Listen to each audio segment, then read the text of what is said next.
دن نبی پاک صلی اللہ علیہ وآلہ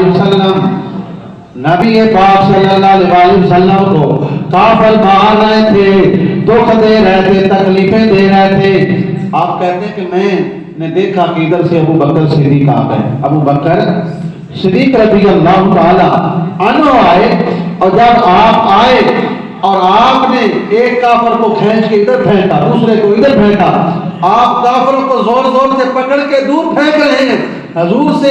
دور ہٹا رہے ہیں، اور کہہ رہے ہیں کہ ظالم اس عظیم آدمی کے بارے میں تم یہ کام کر رہے ہو جو تمہیں خدا کی طرف بلاتا ہے، جو تمہیں دین حق کی طرف بلا رہا ہے، اس کے ساتھ زیادتی کر رہے ہو۔ تو مولا علی شیر خدا یہ بات سناتے ہوئے لوگوں کو آپ کی آنکھوں سے آنسو آ گئے، آپ کی آنکھوں سے آنسو آ گئے، آپ نے اپنے اوپر چادر اوڑھ لی، اور پھر کچھ دیر بعد